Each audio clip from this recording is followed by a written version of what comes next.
नमस्कार, म मेघराज ओली। आज प्रजातन्त्र दिवस। नेपाली कांग्रेसको अगुवाईमा 104 वर्षे राणा शासनको अन्त्यपछि हरेक वर्ष फागुन 7 गतेलाई राष्ट्रिय प्रजातन्त्र दिवसका रूपमा मनाइन्छ। आज प्रजातन्त्र दिवसका सन्दर्भमा नेपाली राजनीतिका एउटा योद्धा, साहित्यकार र सामाजिक क्षेत्रका अगुवा सनत कुमार रेग्मीसँग हामीले आजको अन्तर्संवाद गर्ने जमर्को गरेका छौं र यो अन्तर्संवाद कार्यक्रममा सर्वप्रथम यहाँलाई स्वागत गर्न चाहन्छु। नमस्कार, धन्यवाद। र यहाँ सामाजिक क्षेत्रको पनि अगुवा, लोकतान्त्रिक आन्दोलनको एउटा अथक योद्धा र साहित्य क्षेत्रमा पनि एउटा शिखर तहमा पुगेको व्यक्तित्व। यति बेलाको यहाँको दैनिकी, यहाँको दिनचर्या कसरी बितिरहेको छ, सुरुवात यहाँबाट गर्न चाहन्छु। म अहिले एउटा पुस्तक लेख्ने तयारीमा छु। तयारीमा के करिब अब सकिन रहेछ। नेपालगञ्जको त्यो जङ्गबहादुरले नेपालगञ्जलाई आफ्नो नेपालमा गाभेपछि जङ्गबहादुरको पालामा नेपालमा जब अङ्ग्रेजहरूले दिएपछि त्यस बेलादेखि लिएर 2017 सालसम्मको बीचमा नेपालगञ्जमा को बढाकिम भयो, के यसमा परिवर्तनहरू भयो, कसरी यसको विकास भयो। पहिले त्यो जङ्गल थियो, एउटा बागेश्वरी मन्दिर थियो, त्यसको वरिपरि अलिकता घरहरू थिए, अनि 2-3वटा गाउँ थियो। जस्तो बाँकी गाउँ थियो, एउटा गणेशपुर थियो, यस्तै 2-3वटा गाउँ थियो। बाँकी चाहिँ नि सबै जङ्गल थियो। त त्यो अवस्थामा चाहिँ नि रहेको नेपालगञ्ज आज यो अवस्थामा आउँदाखेरि के कसरी आयो, त्यो बेलाको कस्तो थियो, सबै व्यवस्था, यातायात व्यवस्था कस्तो थियो, त्यस बेलाको चाहिँ नि मनोरञ्जनका साधनहरू कस्ता कस्ता थिए, अनि समाज यो के अरे प्रशासनिक अवस्था कस्तो थियो, कसरी प्रशासन त्यस बेलामा राणाहरूको प्रशासन कसरी चल्थ्यो आदि इत्यादिको कुराहरू मैले चाहिँ नि धेरै अध्ययन गरेँ, पढेँ, लेखेँ। अनि त्यसपछि धेरै यहाँका बुढापाकाहरूसित इन्टरभ्यू पनि लिएर त्यो चाहिँ नि मैले तयार गरेको छु, नेपालगञ्ज इतिवृत्त भनेर। अब त्यसमा यतापट्टि नयाँ कुरा थाहा पाएको थपथाप गर्ने मात्रै बाँकी छ। अरू एक्सहरू चाहिँ नि मैले लेखेर चाहिँ नि त्यो पेन ड्राइभमा राखिसकेको छु। त 23को तयारी म गर्दैछु। र अर्को एउटा मेरो आत्मकथा चाहिँ नि यसपालि चाहिँ नि तयार गरेर छाप्ने मेरो विचारमा भएको हुनाले मैले करिब 150 पेज जति लेखेर मैले त्यो सम्पादकलाई पठाइसकेँ। त्यसको अगाडिको 150 अरू झन्डै 150 अरू लेख्नु छ, त्यो लेख्दैछु। यहाँका चाहिँ बहुआयामिक पाटाहरू छन्, यी विषयमा चाहिँ भोलिका दिनहरूमा पनि हामीले छलफल गरौँला। आज प्रजातन्त्र दिवस, यहाँले प्रजातन्त्र र प्रजातन्त्र दिवसलाई कसरी हेरिराख्नु भएको छ? मैले अब के छ भने नि कुनै पनि समय काललाई जुन छ 3 किसिमले देखिन्छ हैन। पहिले चाहिँ नि एउटा चाहिँ नि आफूभन्दा अग्रजहरूको मुखबाट सुनेका कुराहरू हैन, त्यसपछि आफूले पढेका कुराहरू, त्यसपछि आफूले भोगेका देखेका कुराहरू, त्यसको आधारमा चाहिँ नि हामीले चाहिँ नि त्यो कुनै पनि समय काललाई हेर्छौँ। त राणाहरूको त्यो काललाई हामीले कसरी हेरेका छौँ भने अब एकदम राणाहरूको चाहिँ नि एकतन्त्री शासन थियो र त्यो पनि एकदम तानाशाही शासन थियो कि राणाहरूको अगाडि मानिसहरू चाहिँ नि एकदम आफूलाई दासानुदास भनेर चाहिँ नि हिँड्नुपर्ने र उनीहरूले चाहिँ नि मनमानी गरेर जे पनि गर्न पाउने चाहिँ नि किसिमको जुन शासन व्यवस्था थियो, त्यो शासन व्यवस्थाको विरुद्धमा चाहिँ नि ठुलो चाहिँ नि असन्तुष्टिहरू थियो। त्यो असन्तुष्टिहरूको प्रस्फुटन हैन, त्यो लाइब्रेरी काण्डबाट भयो। हाम्रो शुक्रराज शास्त्रीहरू उहाँहरूले चाहिँ नि प्रवचन दिने, सभागतिमा प्रवचन दिने, त्यहाँबाट चाहिँ नि सुरुवात भयो। पछि प्रजा परिषदको गठन भयो हैन। प्रजा परिषदबाट चाहिँ नि त्यसको विषयमा चाहिँ नि भारतीय पत्रिका जनता आदि इत्यादिमा चाहिँ नि लेखहरू लेखेर गरेर त्यो गरे। पछि चाहिँ नि के छ भने अब कसैको पोलले के गरेर चाहिँ नि शुक्रराज शास्त्रीहरू उहाँहरू चाहिँ गिरफ्तार हुनुभयो, उहाँहरूलाई चाहिँ नि मृत्युदण्ड दियो हैन। रामहरि शर्मा अनि टङ्कप्रसाद आचार्य अनि चाहिँ आदि इत्यादिलाई चाहिँ नि त्यो दामल भन्ने थाहा छ तपाईँलाई? थाहा छैन होला। दामल भनेको के भनेदेखि जातचुत गर्नलाई कपाल चाहिँ नि 4 पाटे खोरिदिने, अनि त्यसपछि चाहिँ नि जनै चुडाएर फालिदिने। त्यसको ठाउँमा चाहिँ नि त्यो बोको सुँगुरको पाठो हुन्छ नि सानो, त्यो पाठोलाई बाँधेर त्यो जनैको ठाउँमा लट्काएर अनि चाहिँ नि जातिच्युत गर्नेलाई दामल भन्थ्यो। त दामल गरेर चाहिँ नि केहीलाई भागेर चाहिँ नि उतातिर पठाइदिए हैन। अब केहीलाई चाहिँ नि जेलमा राखे हैन। जस्तो गोविन्द राजजीहरू भयो, रामहरिहरू भयो, यिनीहरू चाहिँ जेल पर्नु। यतातिर चाहिँ नि त्यो थियो, अर्कोतिर चाहिँ नि बिपी कोइराला भारतमा हुनुहुन्थ्यो। अनि बिपी कोइराला भारतमा चाहिँ नि भारतीय स्वतन्त्रता चाहिँ नि सङ्ग्राम चाहिँ नि सकियो थियो 1946मा। उहाँ चाहिँ नि जेलबाट छुट्नुभयो होइन। अनि जेलबाट छुटिसकेपछि उहाँले चाहिँ नि नेपालमा पनि हामीले चाहिँ नि प्रजातन्त्रको स्थापना गर्नुपर्छ भनेर एउटा वक्तव्य निकाल्नु भएको थियो। र त्यही वक्तव्यको आधारमा बनारसमा चाहिँ नि सबभन्दा पहिले चाहिँ अखिल भारतीय नेपाली काङ्ग्रेस भनेर चाहिँ नि गठन भयो, जसको चाहिँ नि सभापति हुनुहुन्थ्यो हाम्रो चाहिँ नि सुब्बा देवी प्रसाद सापकोटा होइन। उहाँ चाहिँ नि देश निकाला भएर बनारसमा गएर बस्नुहुन्थ्यो। अनि उहाँको अध्यक्ष कृष्ण प्रसाद भट्टराई त्यसको चाहिँ नि महामन्त्री हुनुहुन्थ्यो, त्यो थियो। त्यसपछि चाहिँ नि पछि बिपी गणेशमानजीसित पनि बिपीको भेट भयो होइन। त्यसपछि अब उहाँको सङ्गठनमा चाहिँ नि बिस्तारै अगाडि बढेपछि अब एउटा चाहिँ नि सुवर्ण शमशेरजीहरूले चाहिँ नि राष्ट्रिय एउटा चाहिँ नि प्रजातान्त्रिक काङ्ग्रेस भनेर गठन गर्नुभएको थियो। यता चाहिँ नि उहाँले चाहिँ नि यो अखिल भारतीय भन्ने शब्दबाट भएर होइन नेपाली काङ्ग्रेस चाहिँ नि गर्नुपर्छ भनेर एउटा राष्ट्रिय काङ्ग्रेसको गठन उहाँले गर्नुभयो बिपीहरूले 2003 सालमा। त्यो राष्ट्रिय काङ्ग्रेसको अध्यक्ष पहिलो अध्यक्ष चाहिँ हुनुहुन्थ्यो टङ्कप्रसाद आचार्य, बिपी चाहिँ नि कार्यवाहक अध्यक्ष हुनुहुन्थ्यो। अनि टङ्कप्रसादजी त जेलमा हुनुहुन्थ्यो होइन, जेलमा हुनुहुन्थ्यो र बिपी चाहिँ नि राष्ट्रिय काङ्ग्रेसमा अध्यक्ष हुनुहुन्थ्यो। र त्यसले चाहिँ नि एउटा चाहिँ नि सङ्गठन गरिरहेको थियो। अर्कोतिर चाहिँ नि हाम्रो सुवर्ण शमशेरजीको प्रजातान्त्रिक काङ्ग्रेसले सङ्गठन गर्दै थियो। पछि चाहिँ नि के भयो भने अब दुवैलाई मिलाएर अनि एउटा चाहिँ नि एउटा सशस्त्र चाहिँ नि एउटा धक्का दिनु पर्यो भनेर चाहिँ नि नेपाली राष्ट्रिय काङ्ग्रेस र प्रजातान्त्रिक काङ्ग्रेसको चाहिँ नि कलकत्तामा चाहिँ नि टाइगर सिनेमा हलमा मैले पढेँ जस्तो लाग्छ, टाइगर सिनेमा हलमा चाहिँ नि अधिवेशन भयो। र त्यो अधिवेशनबाट चाहिँ नि नेपाली काङ्ग्रेसको जन्म भयो। र त्यो नेपाली काङ्ग्रेसको जन्म भइसकेपछि विराटनगरमा चाहिँ नि यो मजदुर हडतालबाट चाहिँ नि आन्दोलनको सुरुवात भयो। त्यहाँ चाहिँ नि कोइराला परिवारका धेरै मान्छेहरू गिरफ्तार भए, अरू विराटनगरका मान्छेहरू पनि गिरफ्तार भए। हाम्रो के अरे त्यस बेलामा मनमोहन अधिकारीजीहरू त्यही मिलमा काम गर्नुहुन्थ्यो होइन, जुट मिलमा जहाँ हडताल भएको थियो, उहाँहरू सबै गिरफ्तार हुनुभयो। त्यहाँबाट चाहिँ नि यो सुरु भयो। पछि चाहिँ नि बेर्गेनियामा एउटा सम्मेलन 2004 सालमा 6 सालमा बेर्गेनियामा सम्मेलन भयो। र त्यो सम्मेलनमा चाहिँ नि यसरी हुँदैन, अब राणाहरूले चाहिँ टेरेनन्, अब चाहिँ नि सशस्त्र सङ्घर्ष गर्ने भनेर सशस्त्र सङ्घर्षको चाहिँ नि आह्वान गरेर नेपाली काङ्ग्रेसले सुरुवात गर्यो। र कार्तिक 26 गतेबाट नेपालमा सशस्त्र सङ्घर्षको प्रारम्भ भयो। त्यही सशस्त्र सङ्घर्षको प्रारम्भ यता हुँदै थियो। र बिपीले एउटा के प्रोग्राम बनाउनु भएको थियो भने यही सशस्त्र सङ्घर्षको बेलामा काठमाडौँबाट चाहिँ नि उसलाई हाम्रो त्रिभुवनलाई चाहिँ नि उडाएर पाल्पा ल्याउने होइन, पाल्पा ल्याएर पाल्पाबाट चाहिँ नि राजा त्रिभुवनको नेतृत्वमा चाहिँ नि क्रान्ति सञ्चालन गर्ने भनेर चाहिँ अब यो चाहिँ नि भारत सरकारले चाहिँ थाहा पायो।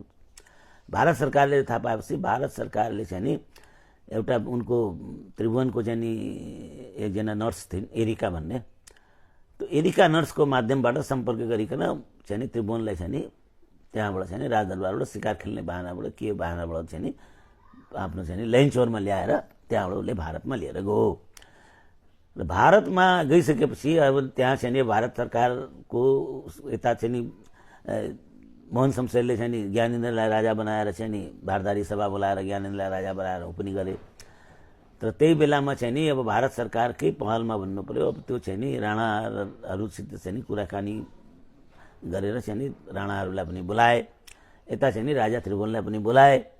यता काङ्ग्रेसका नेताहरू पनि अब चाहिँ नि राजा त्रिभुवन इन्डिया गएछ भन्ने थाहा पाएपछि सबै पहिले त मातृका बाबु गए, त्यसपछि बिपीहरू जानुभयो। 7 सालको क्रान्ति हुँदा यो कुरा चाहिँ नि मैले भन्नै पर्छ कि किनभने धेरैलाई थाहा छैन, काङ्ग्रेसमाथि धेरै आरोपहरू लाग्छ तर धेरैलाई यो कुरा थाहा छैन। 2007 सालको त्यो क्रान्ति के अरे परिवर्तनको घोषणा शाही घोषणा हुनुभन्दा पहिला दिल्लीमा चाहिँ नि जब नेताहरू पुगे नेपाली काङ्ग्रेसका नेताहरू, त्यही भारत सरकारले चाहिँ नि राजा त्रिभुवनसित भेट्नै दिएन होइन। कहिले के छ, कहिले बिरामी हुनुहुन्छ, कहिले के छ, कहिले के छ, के बाहना गरेर बिरामी भेट्नै दिएन र मोहन शमशेर त्रिभुवन र चाहिँ नि उसको के अरे भारतको उसमा चाहिँ नि दिल्ली सम्झौता चाहिँ नि एउटाको ड्राफ्ट भयो र त्यो ड्राफ्टमा चित्त नबुझेर चाहिँ नि मातृका बाबुले चाहिँ नि उसलाई चाहिँ नि चिठी लेख्नुभयो त्रिभुवनलाई। चिठी लेख्दा उहाँले चाहिँ नि यसरी हामीलाई भेट्नै दिएन यसरी चाहिँ नि भन्दाखेरि त्रिभुवनले त्यसको जवाब लेखेको छन् होइन, त्यो त्रिभुवन ग्रन्थमा पाइन्छ त्यो चिठी।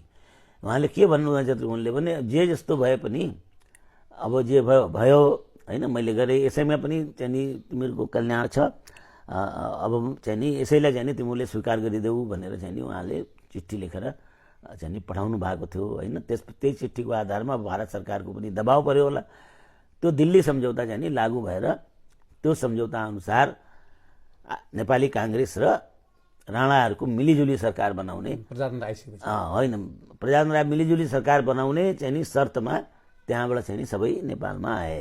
राजा त्रिभुवन पनि आए र 7 साल फागुन 7 गतेको दिन राजा त्रिभुवनले चाहिँ नि पहिलो चाहिँ नि उसबाट अब उपरान्त हाम्रो देशको चाहिँ नि शासन व्यवस्था, त्यस बेलामा त उनले गणतन्त्रकै कुरा गरेका थिए होइन, तर बिपीले पछि भन्नुभएछ त्यो थाहा नभएर त्यस्तो लेखिएको होला भनेर। चाहिँ नि गणतन्त्र शब्द त छैन तर अर्को के शब्द छ बडा राम्रो शब्द हामीले त्यो बेलाको प्रजातन्त्रलाई त्यसरी चाहिँ नि त्यो घोषणा भएपछि अनि 7 सालको चाहिँ नि परिवर्तन यसरी बुझ्न सक्छौँ हामी त्यो बेलाको प्रजातन्त्र चाहिँ राणा राजा र चाहिँ आन्दोलनकारीहरूको सम्झौताबाट आएको प्रजातन्त्र भन्न सकिन्छ। राणा राजा र भारत सरकारको सम्झौता र चाहिँ नि क्रान्तिकारीहरूको समर्पण मेरो अर्थमा चाहिँ नि अब इतिहासकारहरूले के लेखेका छन् के भन्छन् म जान्दिनँ, त मैले आफ्नो गरेको अध्ययन भन्दा मेरो भनाइलाई मान्नुहुन्छ भने राणा राजा र काङ्ग्रेस उसको चाहिँ नि भारतको चाहिँ नि सम्झौता काङ्ग्रेसहरूको आत्मसमर्पण। यसरी हेर्दाखेरि त्यसलाई आज फागुन 7 गतेको प्रजातन्त्र दिवसलाई प्रजातन्त्रलाई हामीले पूर्ण प्रजातन्त्र त्यो बेला भनिए तापनि पूर्ण प्रजातन्त्र आएको ठान्न सकिँदैन होइन। कसरी पूर्ण प्रजातन्त्र आएको भने राणाकै सरकारको नेतृत्वमा सरकार बन्यो, काङ्ग्रेसहरू चाहे, तर प्रजातन्त्र किन भनियो भने मान्नुपर्छ हामीले भने किनभने राणाहरूको अधिकार कटौती भयो, अन्तरिम संविधान बन्यो, अन्तरिम संविधानमा चाहिँ नि जनताले त्यो अधिकारहरू जनताले पनि प्राप्त गरे, राणाहरूको अधिकार चाहिँ नि रहेन, उनीहरू चाहिँ नि खालि सरकारमा मात्रै रहे। त्यो आधारमा चाहिँ नि जनताले अधिकार पाएको हुनाले त्यसलाई प्रजातन्त्र मान्छौँ हामी। अपुरो प्रजातन्त्र अपुरो त अपुरै हो, आज पनि त अपुरै छ। अहिलेको प्रजातन्त्र अपुरो हो, अपुरै छ। 63 पछि राजा गइसक्यो नि, राजा गएर पनि के गर्ने त, जनताले त पाउने चिज पाएन नि प्रजातन्त्र, व्यवहारमा त्यो देखिएन, व्यवहारमा छैन। त यो हिजो यो प्रजातन्त्रका लागि लड्ने सङ्घर्ष गर्ने योद्धाहरू र ती वीर वीराङ्गनाहरूले देखेको सपना चाहिँ आजको 75 वर्ष पुगिसक्दासम्म पनि यो लागू हुन नसक्नुको पछाडिको मुख्य कारण भनेको के राजनीतिक दलका नेताहरूको इच्छा शक्तिको कमी हो अथवा उनीहरूको कार्यव्यवहारमा परिवर्तन हुन के अरे आउन नसक्नु हो? हेर्नुहोस् के छ भने नि सबभन्दा दुर्भाग्यको कुरा के भयो भने 7 सालको जुन दिल्ली सम्झौता भयो नि त्यो नै नेपालीहरूको दुर्भाग्यको पहिलो चाहिँ नि के भन्दछ काँटा हो। 2007 सालको त्यो सम्झौतापछि तपाईँले इतिहासलाई अध्ययन गर्नुभयो भने तपाईँले पाउनुहुन्छ कि राजा त्रिभुवनको निजी सचिव चाहिँ भारत सरकारको पदाधिकारी थिए होइन, भारत सरकारको मान्छे होइन, भारत सरकारको जागिर खाएको मान्छे त्रिभुवनको पदाधिकारी। मातृका बाबु प्रधानमन्त्री हुनुभयो होइन, 7 सालमा बिपीलाई हटाएर, बिपी हटिसकेपछि किनभने इन्डिया बिपीलाई चाहन्थेन। हेर्नुहोस् बिपी हटिसकेपछि मातृका बाबु चाहन्थ्यो, मातृका बाबु चाहिँ नि अब इन्डियाको पनि गुड लिस्टमा, राजाको पनि प्रिय पात्र। उहाँको पालामा के भयो भने इन्डियाले चाहिँ नि यस्तो गेम खेल्यो। हेर्नुहोस् मातृका बाबुकै पालामा हो यो बर्डरमा चाहिँ नि भारतीय सेनाहरू गएको होइन, मातृका बाबुको पालामा क्याबिनेटमा भारतीय राजदूत बस्थ्यो भनेपछि नेपालको राजनीतिको प्रारम्भमै भारतीय दबाव चाहिँ नि नेपालको राजनीतिमा रह्यो र त्यो राजनीति त्यो प्रभावको राजनीति चाहिँ नि भारतीय प्रभावको राजनीति आजसम्म गएको छैन। राजा महेन्द्रले अलिकता कोसिस गरेका थिए होइन यो यसलाई चाहिँ नि उ गरौँ भनेर।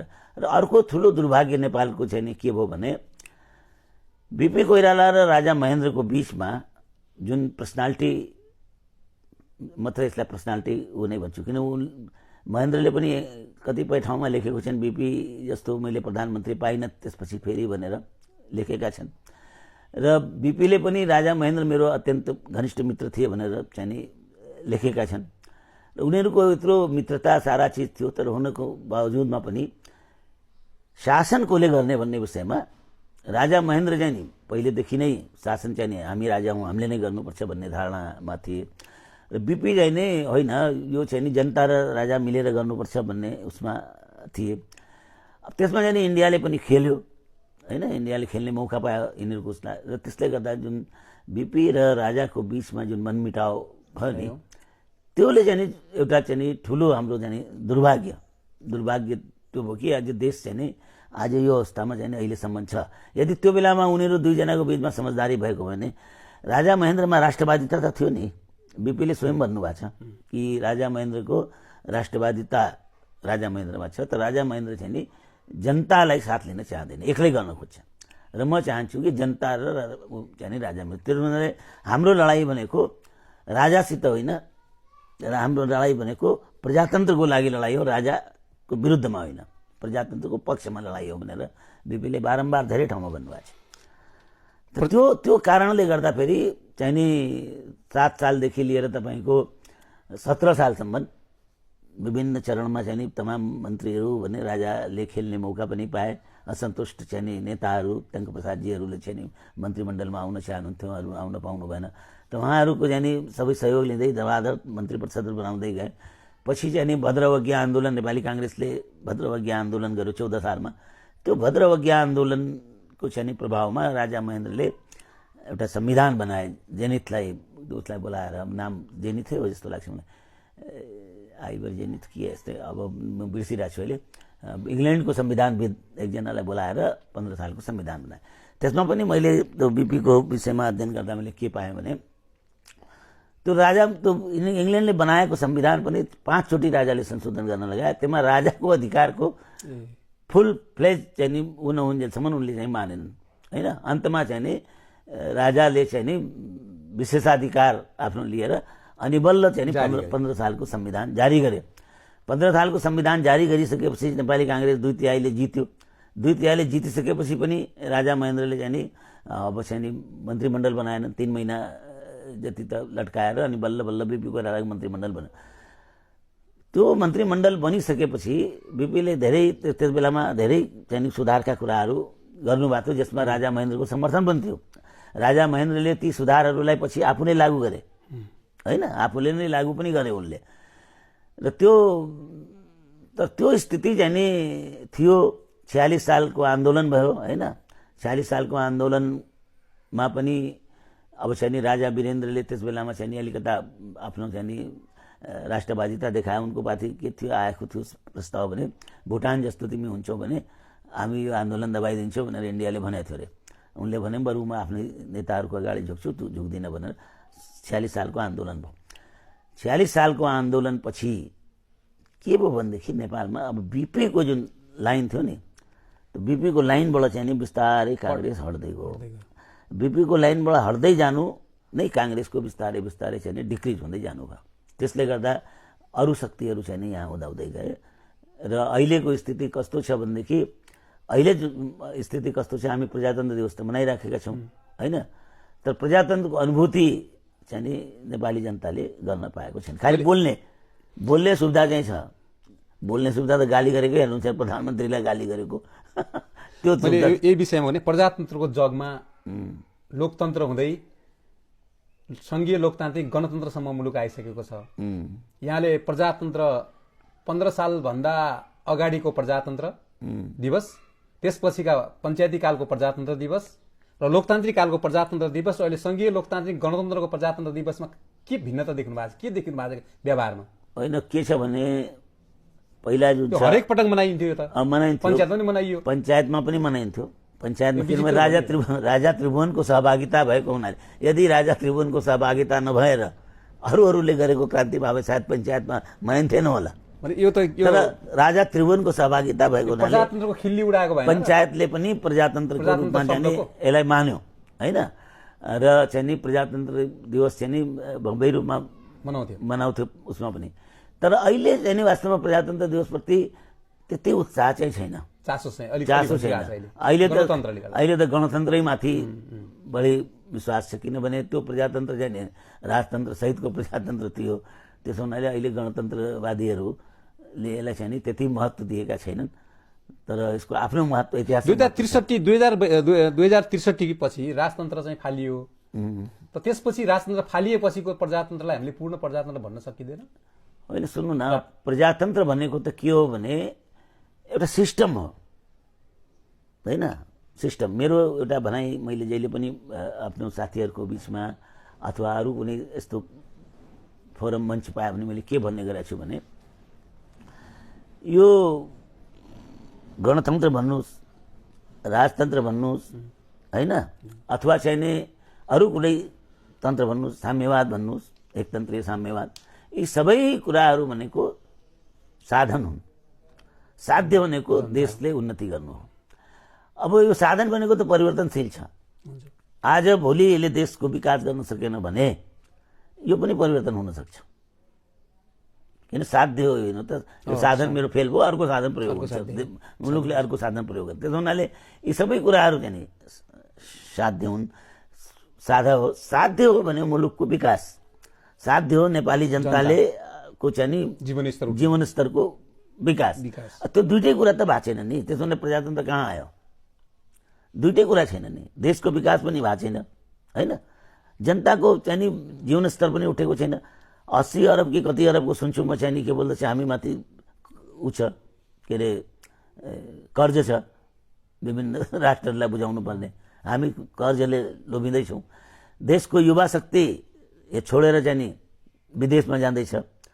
यहाँको उत्पादन गर्ने वर्गै छैन, कसरी आउने? अनि त्यसो हुनाले म यसलाई पूर्ण प्रजातन्त्रको सफलता चाहिँ मान्दिनँ मैले। सामान्यतया सार्वभौम जनताको नियन्त्रणमा प्रजातन्त्र रहन्छ भनिन्छ। नेपालमा चाहिँ यो व्यवहार हेर्दाखेरि, नेतृत्वको कार्यव्यवहार हेर्दाखेरि त जनताको नियन्त्रणमा होइन, या त अमुक नेताहरूको नियन्त्रणमा प्रजातन्त्र रहेको देखिन्छ नि। कतिको यसलाई चाहिँ यो त हाम्रो दुर्भाग्य हो नि।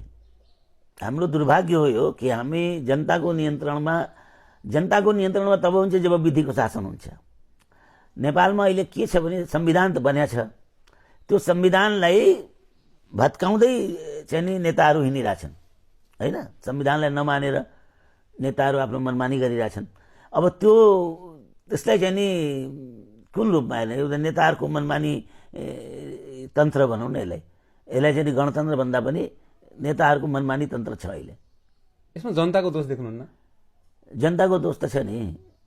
यो चोर छ भने थाहा पाइकन त्यसैलाई फेरि तपाईँले आफ्नो साँचो सुम्पिनुहुन्छ भने जनता त दोषी छ नि। भनेको मतलब जनताले परिवर्तन खै त खोजेको। भनेको मतलब के हो भने प्रजातन्त्र भन्ने शब्द, प्रजातन्त्र भन्ने प्रणाली यो अल्पशिक्षित मुलुकहरूमा चाहिँ अलि त्यसको चाहिँ त्यति राम्रोसँग लागू हुँदो रहन्छ कि भन्ने चाहिँ प्रमाणित हुँदैछ नि त।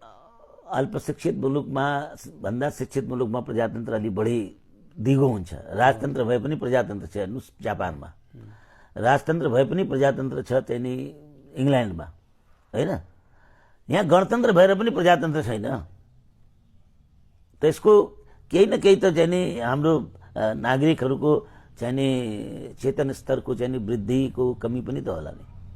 हामीले जुन स्तरमा चेतना स्तर नागरिकहरूको हुनुपर्ने हो, यदि त्यो स्तरमा भएको भए त उनीहरूले त यत्रो लात खाइकन त्यही नेताहरूलाई किन चुनिराख्थे त? अब यो प्रजातन्त्रको संस्थागत विकासका लागि साँच्चीकै प्रजातान्त्रिक प्रणाली लागू हुनको लागि भविष्यमा के गर्नु पर्छ? सबभन्दा पहिले सुन्नु न, अहिले एकजनाले के भन्यो भने नेपालमा जति पार्टीहरू छन् नि, ती पार्टीका कार्यकर्ताहरू सबै झोले मात्रै भए, नेताहरूको हाँ मिलाउने मात्रै भए।